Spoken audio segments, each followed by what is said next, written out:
El Evangelio de Mateo, de Marcos y Lucas forman una trilogía que se le ha dado el nombre de los sinópticos.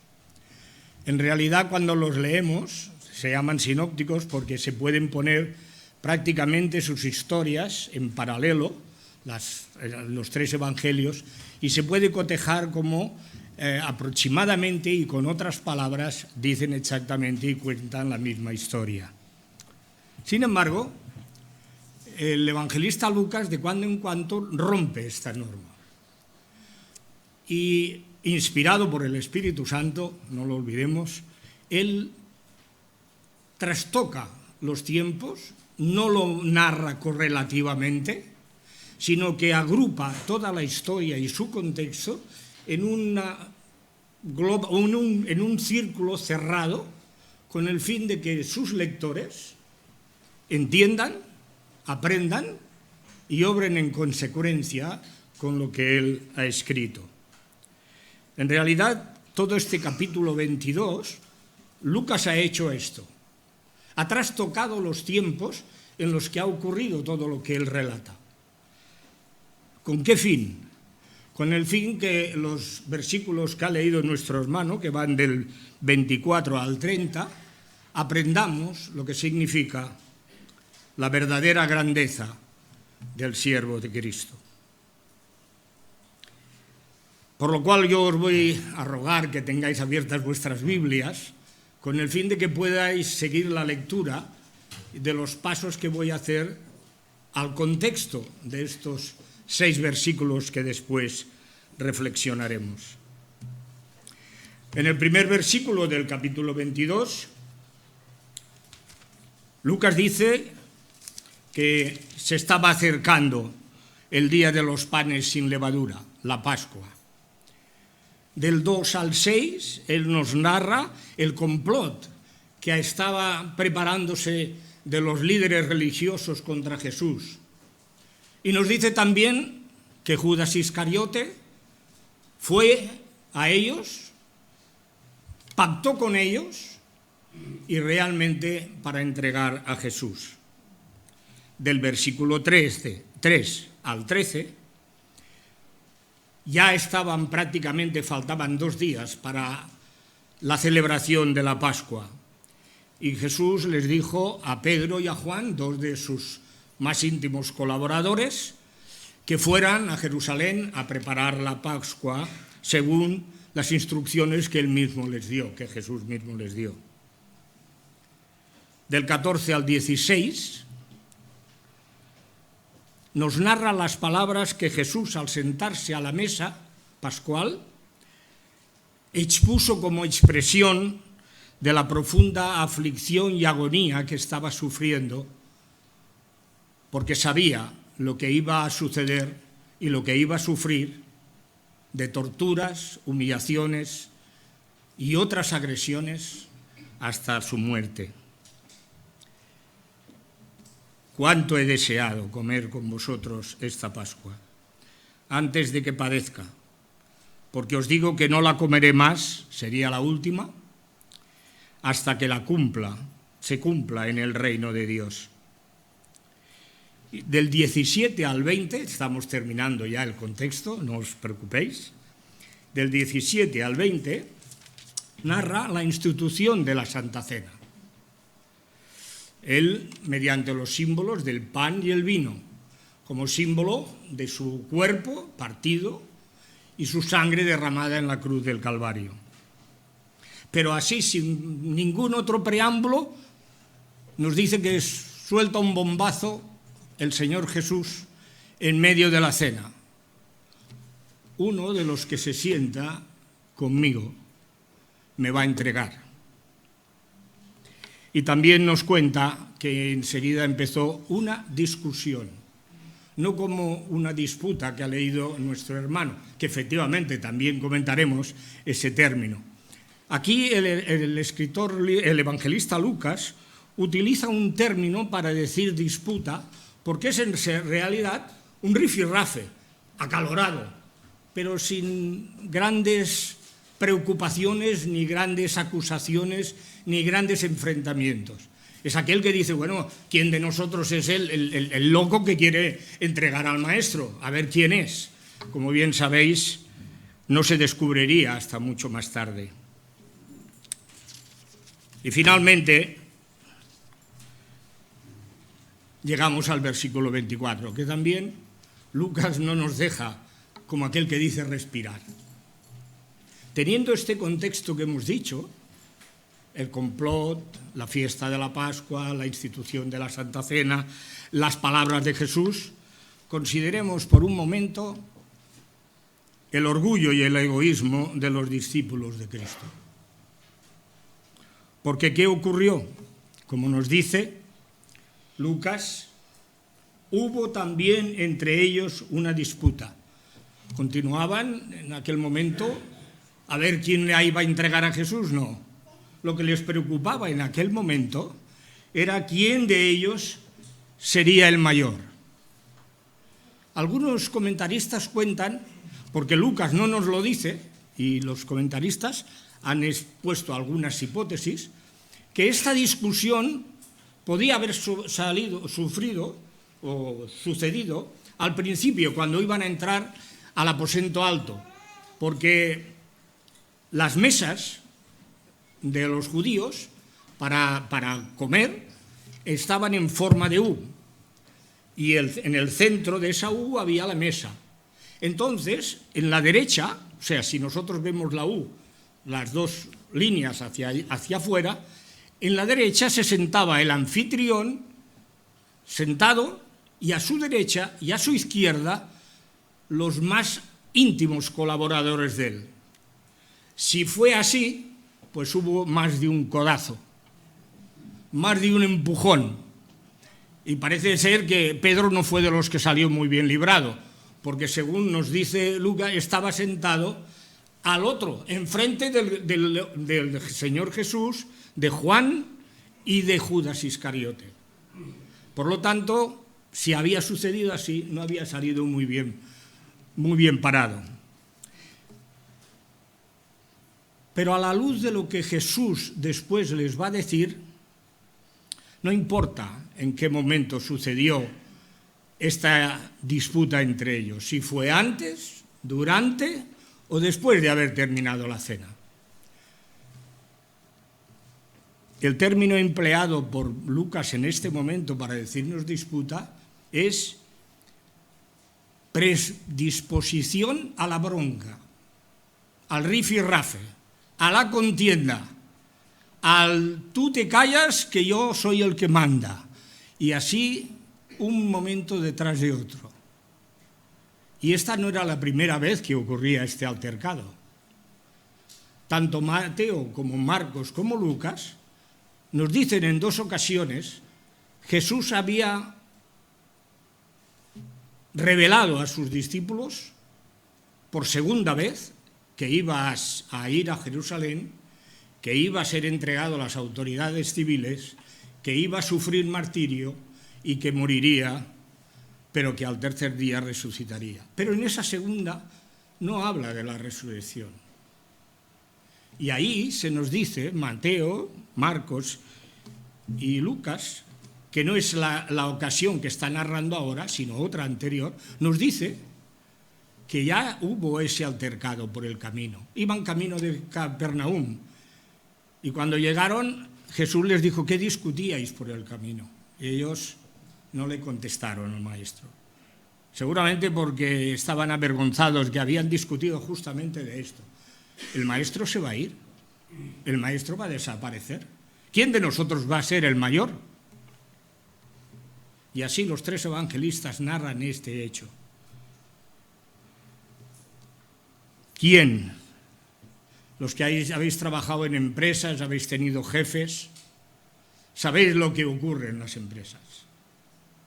Si el jefe es el que manda, cualquiera levanta la voz, ¿verdad?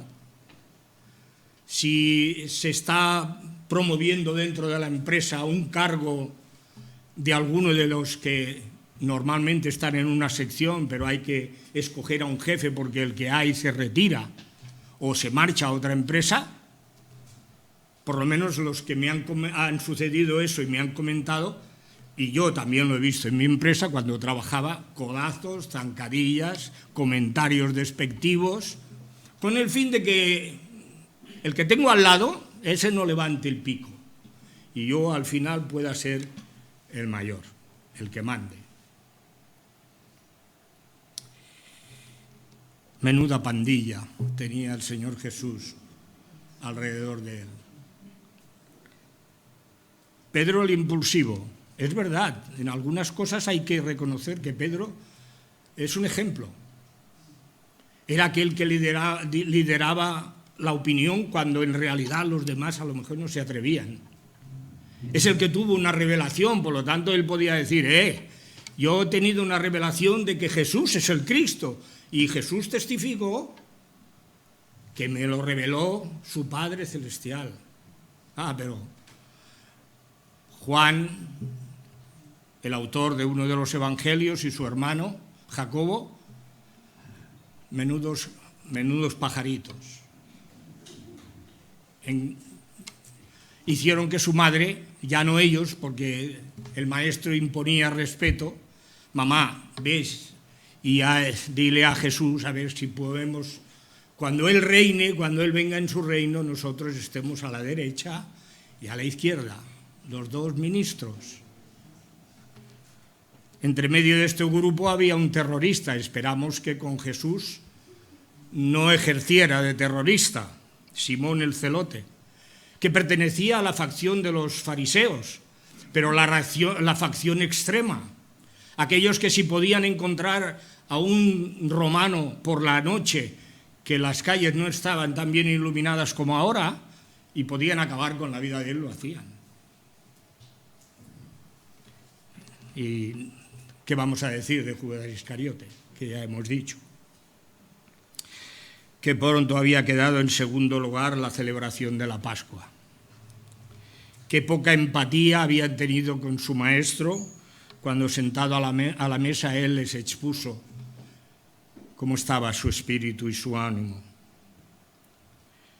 Cómo la institución de la Santa Cena había quedado también en segundo lugar. Cuán lejas estaban del espíritu del Sermón del Monte. Cuántas enseñanzas de Jesús habían olvidado en aquel momento, que peleaban por ser quien era el mayor. Cuán lejos estaban de saber cuál era el verdadero significado de ser el mayor. Cuántas sombras en la vida de cada uno de ellos. Sin embargo, como veremos, no todo era negativo. Había luces en aquel grupo, había luces. Y Jesús, como veremos poco después, dentro de un momento, Jesús las alabó. Alabó esas luces que había en sus discípulos, a pesar de todo lo que hemos visto y hemos dicho. Es fácil censurar a los discípulos. Yo pensaba, bien, es verdad que el Maestro los escogió, es verdad que el Maestro los conocía, pero saber Jesús que en un momento determinado todos ellos, además de pelearse por ver quién era el mayor, en un momento determinado lo dejarían, lo abandonarían. Es fácil censurarlos. Pero ¿cómo vivimos nosotros el Sermón del Monte? ¿Cómo vivimos sus enseñanzas? ¿Dónde está la mansedumbre? Cuando levantamos enseguida la voz, cuando pensamos que el que habla un poco o se quiere hacer ver nos va a arrinconar, o cuando colocan a un hermano o a una hermana en un determinado ministerio y pensamos, bueno, ¿qué tendrá este que no tenga yo? ¿Qué empatía mostramos a las aflicciones de nuestros hermanos y hermanas? A veces a mí me ha gustado oír el testimonio de Dominique, pero ¿cuántos de nosotros la hemos llamado? ¿Cuántos de nosotros la hemos visitado? ¿Cuántos de nosotros ahora también le preguntamos?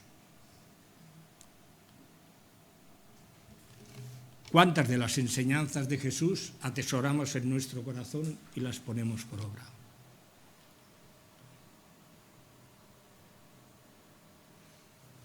¿Cuál es nuestra actitud en la Santa Cena? ¿De gozo, de participación, de gratitud al Señor o pasivamente? ¿Y cuán lejos estamos de ser o cómo ver el verdadero significado del siervo de Cristo? ¿O no nos lo hemos planteado nunca? ¿O no nos hemos planteado nunca ser siervos del Señor? Bueno, ya lo harán otros.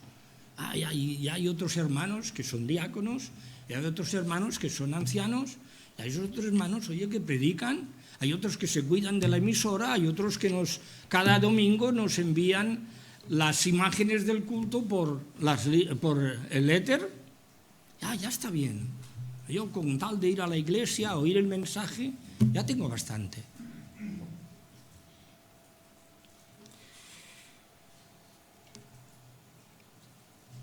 En segundo lugar, ante el egoísmo y poco amor y poca empatía y todo lo que queráis de los discípulos, consideraremos el ejemplo de Cristo, verdadero siervo de Dios. En esta larga y última cena pascual, Jesús, según nos dice el evangelista Juan, dice que habiendo amado a los suyos que estaban en el mundo, y se refería a los discípulos, los amó hasta el fin.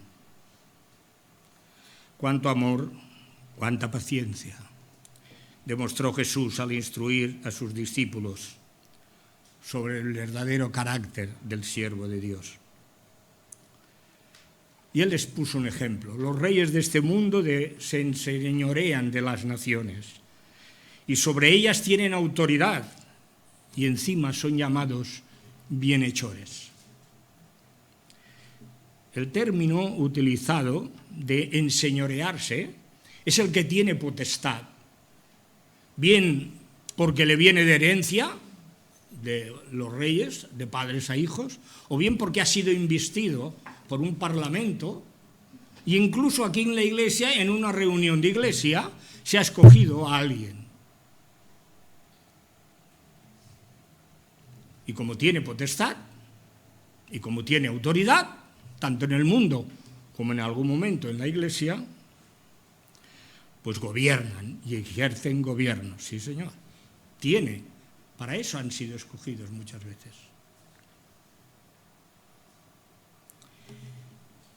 Independiente en el mundo, y esto es lo que está en el texto bíblico, independiente de lo que en el mundo hicieran los gobernantes bien o mal, el término que usa el evangelista Lucas para ejercer, los que ejercen gobierno, es que reclaman honra y honor.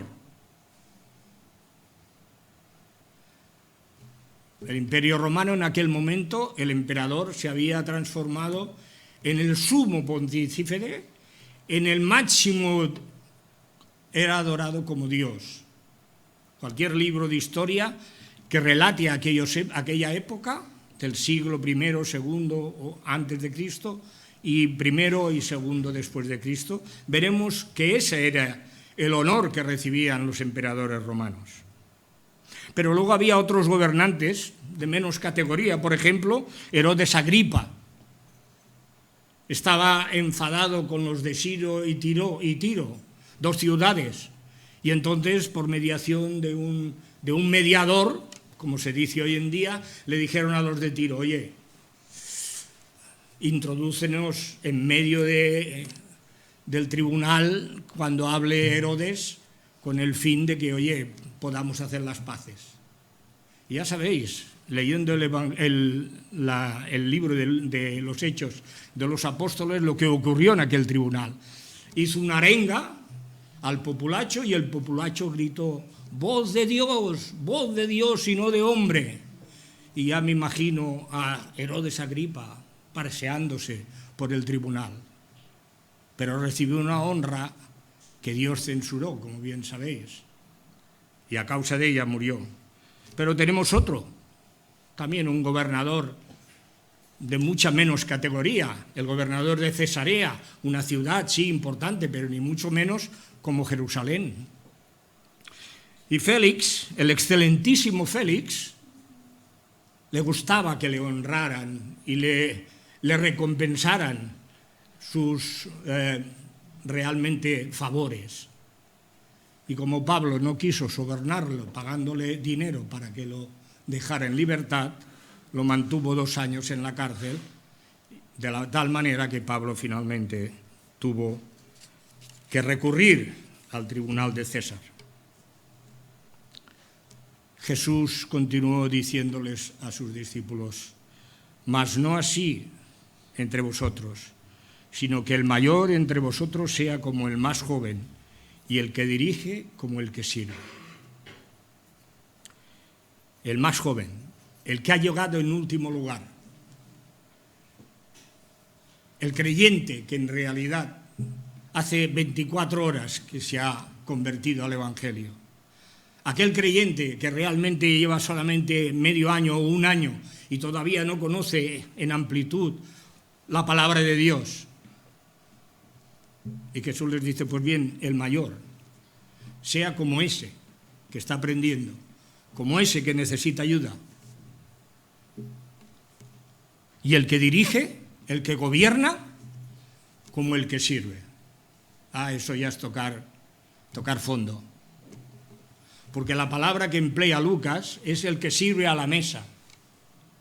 Es el que, mientras los demás comen, reparte los platos, el agua, la ha lavado los pies cuando han entrado en la casa. Es el más insignificante de toda la casa de aquel momento.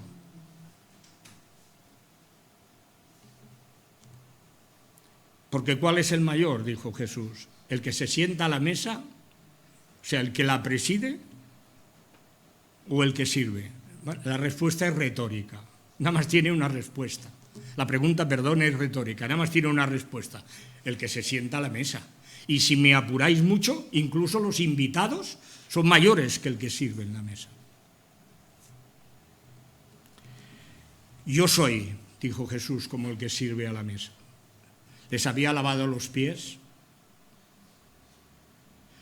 había partido el pan, no había esperado que ningún siervo sirviera el pan, había partido el pan, lo había repartido y luego también repartió la copa.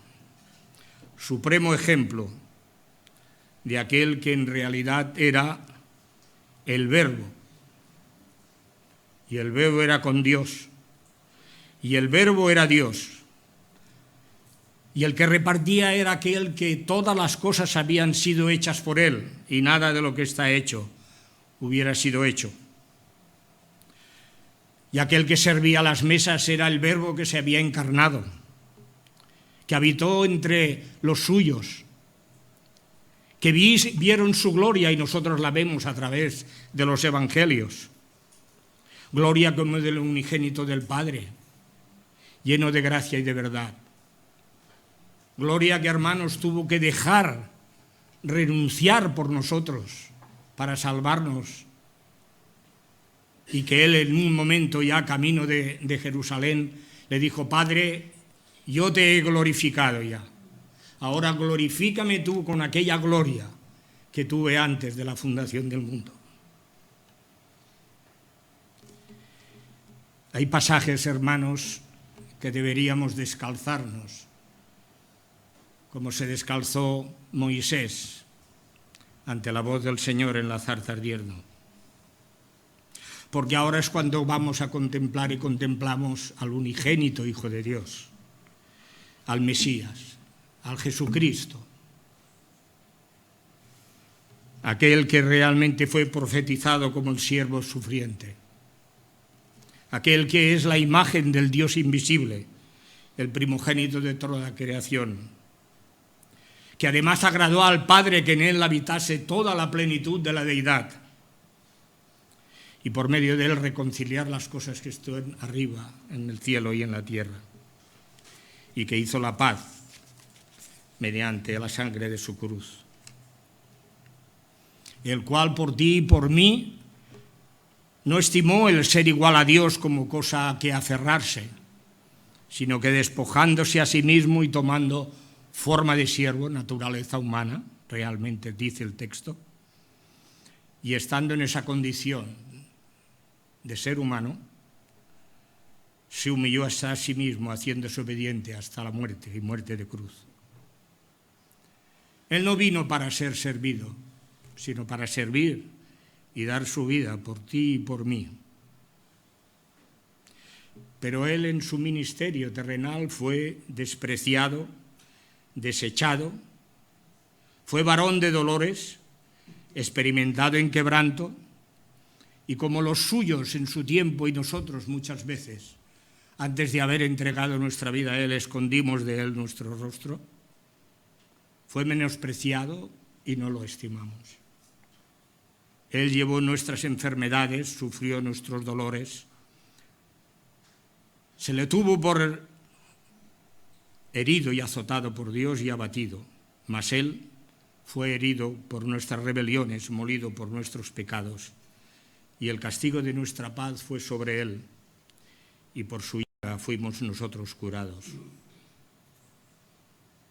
Por lo cual Dios también lo exaltó hasta lo sumo y le dio un nombre que es sobre todo nombre, para que en el nombre de Jesús se doble toda rodilla de los que están en los cielos y en la tierra y debajo de la tierra, y toda lengua confiese que Jesucristo es el Señor, para gloria de Dios Padre. Hermanos, si no se inflama nuestro corazón ante estas palabras, como se inflamó el corazón de los hermanos que estaban camino de Maús, aún estamos a tiempo de seguir el consejo de Pedro. Escudriñemos las Escrituras, porque ellas nos alumbran como una antorcha hasta que la luz vaya en aumento y el día sea claro y resplandezca en nuestros corazones.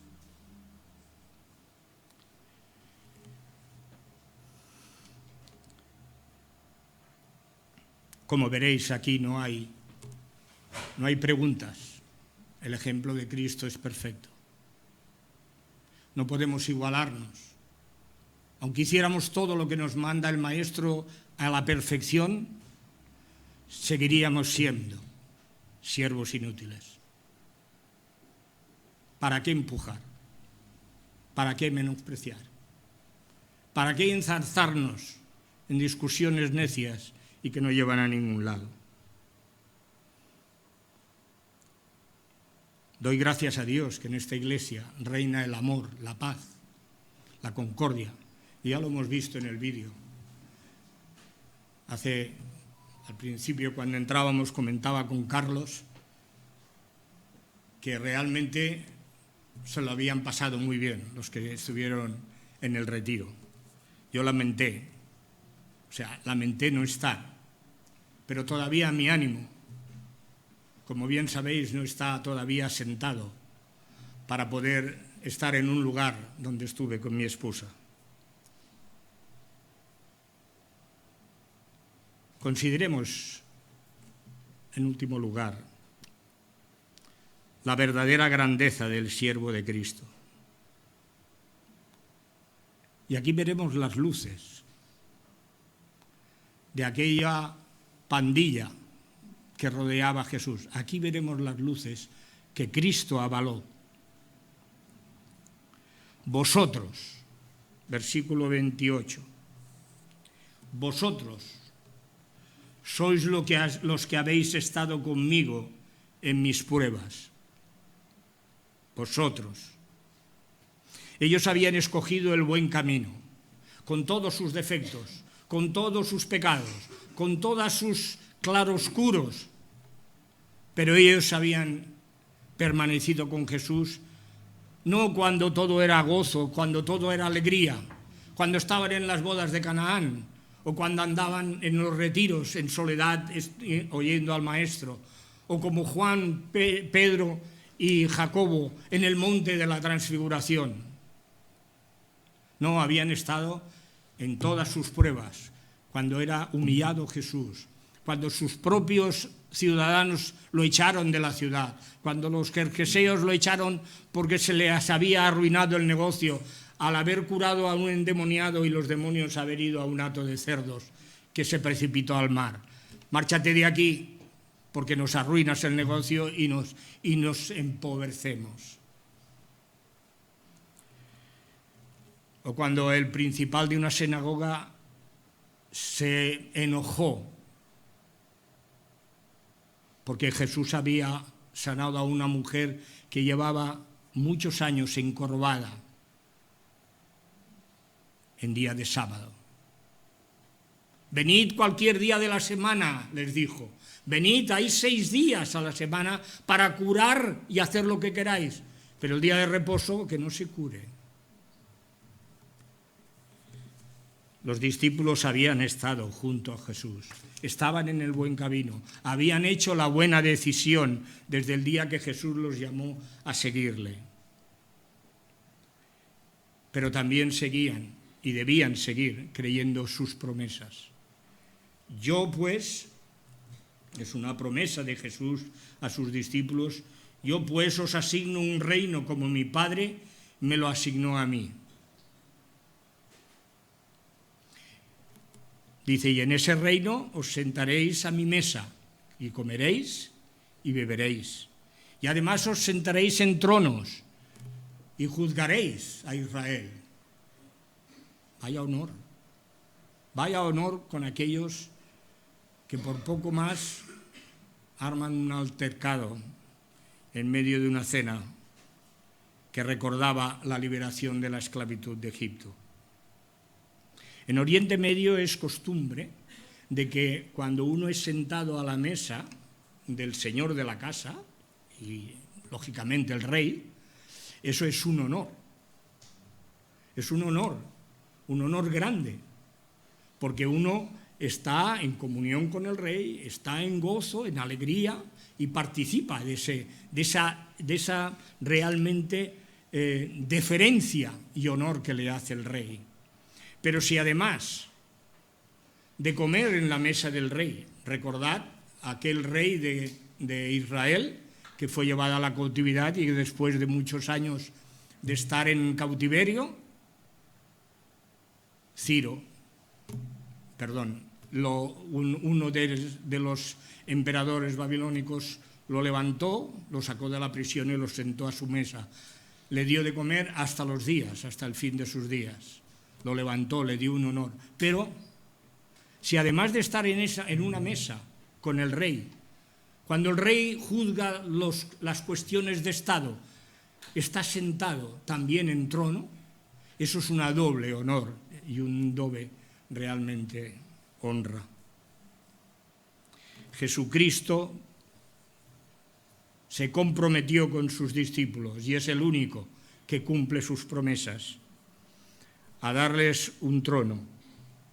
En realidad la palabra significa colocado en un lugar de honra y honor. Juzgarían a Israel, porque Israel era el que había rechazado al Mesías. Israel había dicho no al ungido del Señor. Es verdad que lo celebraron en la entrada triunfal en Jerusalén, Hosana, Hosana, el que viene en el nombre del Señor. Pero 4 días después, crucifícale, crucifícale, queremos a Barrabás.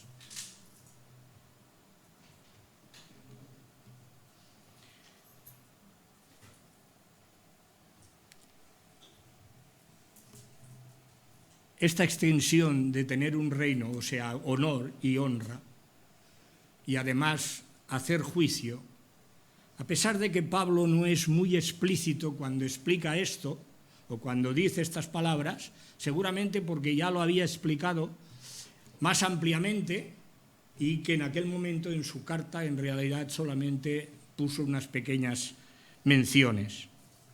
Es extensiva a todo aquel que en realidad ha creído en el Señor Jesucristo, arrepentido de sus pecados. Recordemos la parábola de las 10 minas. A uno se le puede dar 10, a otro 5 y a otro 1. Pero la gloria que recibieron el que ganó 10 y el que ganó 5 fue la misma, hermanos. Esto es lo que Pablo entendió de esta parábola. Es mi imaginación, pero es por las palabras que escribe Pablo a Timoteo, lo que se considera el testamento de Pablo, porque él ya creía que iba a ser muerto, iba a ser crucificado, decapitado. Él dice: yo estoy preparado para ser sacrificado, he corrido la carrera que me ha sido propuesta, he guardado la fe y por tanto me está esperada la corona de vida que el Señor Jesucristo me dará. Pero añade Pablo unas palabras que son paralelas a la parábola de las minas. Y no solo a mí, sino a todos aquellos que aman al Señor Jesús y esperan su segunda venida.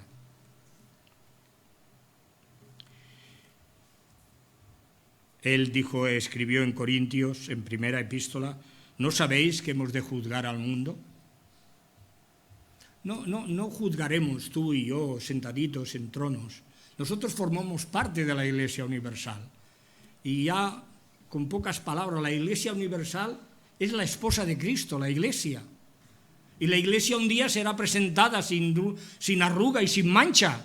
Y aquel día los que no han creído en Cristo se avergonzarán. Porque la que presentará el Rey de Reyes y Señor de Señores es el esposo de la Iglesia, que la formamos todos nosotros, los santos del Antiguo Testamento y todos los que han creído hasta la segunda venida del Señor Jesucristo. ¿Y juzgaremos al mundo? Claro que sí. Porque el mundo rechazó a Cristo, el mundo sigue rechazando a Cristo.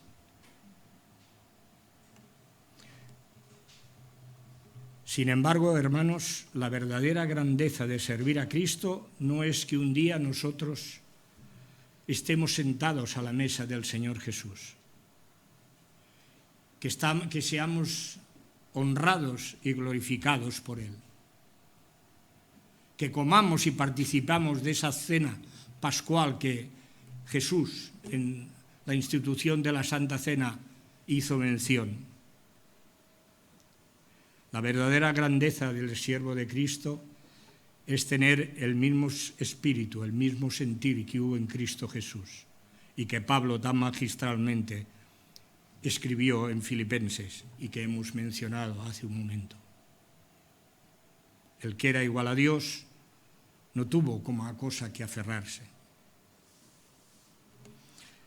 Permitidme unas palabras de admonición, más que admonición, reflexión, para todos, incluido el que os habla, porque nunca, cuando predico, procuro apartarme de que yo formo parte de los pecadores que se han arrepentido y han creído en Cristo. Perseveramos en la fe y la obediencia a Cristo, tanto en las pruebas como en las alegrías. Hermanos, algunos de vosotros hoy habéis plasmado todos los problemas que hay físicos, pero ¿y los espirituales que los guardamos en nuestro corazón, que los tenemos aquí bien agarraditos? Y que solamente cuando hay aquel amigo o aquella amiga, aquel hermano o aquella hermana, que tenemos confianza, que estamos seguros de que no va a trascender, se lo explicamos.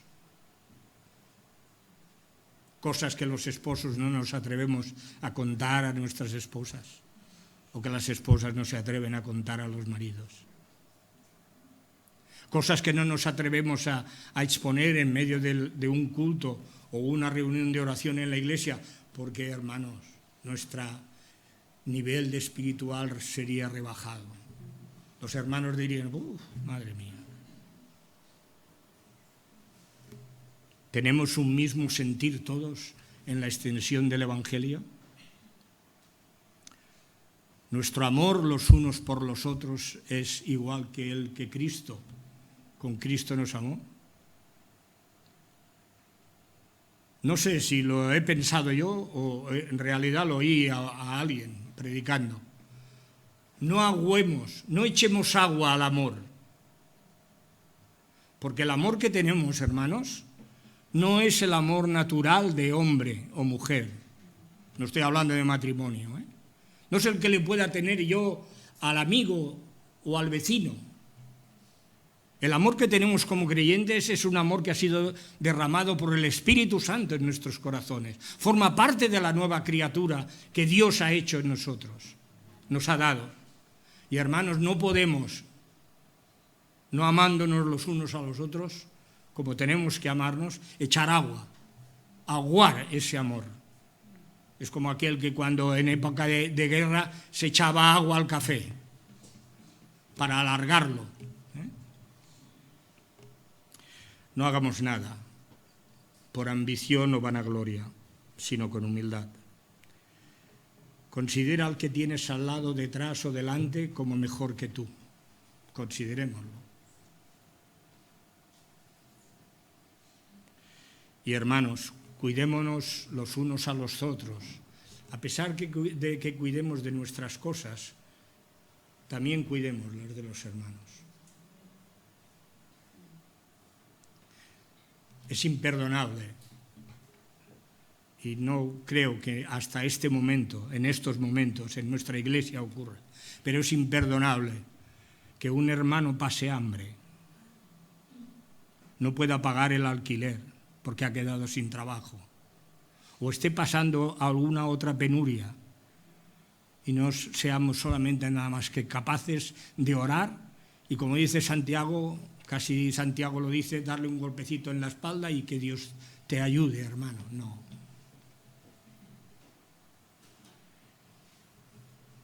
Cuidemos de lo nuestro, lógicamente, no podemos arruinarnos ayudando al prójimo, al hermano incluso. Pero, hermanos, no dejemos que nadie en nuestra iglesia pase hambre o tenga cualquier otra carencia. La conclusión para aquellos que quieren ser verdaderos siervos de Cristo, y si el Señor lo permite tener alguna grandeza, haya en nosotros el mismo sentir que hubo en Cristo Jesús.